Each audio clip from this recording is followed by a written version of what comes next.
အားလုံးမင်္ဂလာပါကျွန်တော်ဦးမြေပြင်နီးစနစ်အကြောင်းရေးထားလို့ပါကျွန်တော်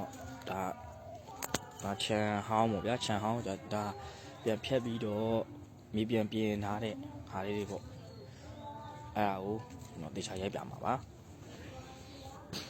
ဟိုဒါကျွန်တော်တို့ဘောင်းနေပေါ့ဗျာအဲ့ဒါကိုကျွန်တော်တို့ဒီတိုင်းထားမယ်ထားပြီးတော့ဒါနေပြထားတာပေါ့ဗျာနေပြပြီးတော့စိတ်ကြိုက်နေထားတစ်ခုရောက်သွားရင်ဒါမြေကြီးပြန်ပြီးတော့မြေတစ်ထည့်ထားတာမြေတစ်ထည့်ထားပြီးတော့အဲ့ဒီဘောင်ရဲ့ဒီထဲတွေမှာကျွန်တော်တို့ဒီကောင်းကိုဒါဒီလိုနည်းနည်းအကွဲကြောင်းလေးခွဲမယ်ခွဲပြီးအဲ့ထဲကိုဒီဘူကာစီဖြူးမယ်ဒီဘူကာစီဖြူးမယ်ဖြူးပြီးတော့ပြန်အုပ်လို့လည်းရတယ်မအုပ်ခွဲနဲ့ထားလည်းရတယ်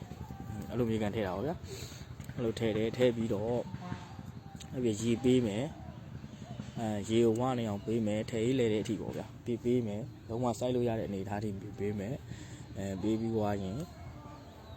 ပေးပြီးသွားလို့ရှင်ကျင်းသေးပြီးအပူထွက်ပြီးအပူတွေလည်းမြေဘူးဘာညာအကုန်လုံးထွက်သွားပြီဆိုလို့ရှင်တော့ကျွန်တော်တို့စိုက်လို့ရပြီဖြစ်ပါတယ်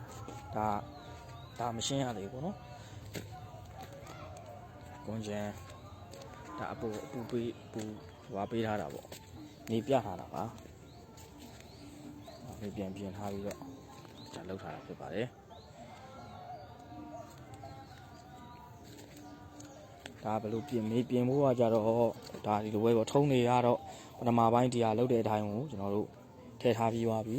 ထုံးနေနဲ့ပြင်ထားတယ်မြေချင်းမြေကန်ဖြစ်ပြေမှုတော့ထုံးထည့်ထားတယ်နောက်မှကျွန်တော်တို့ဒီဘူကာရှီနဲ့ဒိုလိုမိုက်ကိုထည့်ပြီးတော့ကျွန်တော်တို့ပြန်ပြင်မှာဖြစ်ပါတယ်ပြင်မှာကျွန်တော်တို့ဒီကုန်းကတော့ဒါရိုးညိုရိုးစိမ့်ပေါ့ညောင်တုံးပန်းတနော်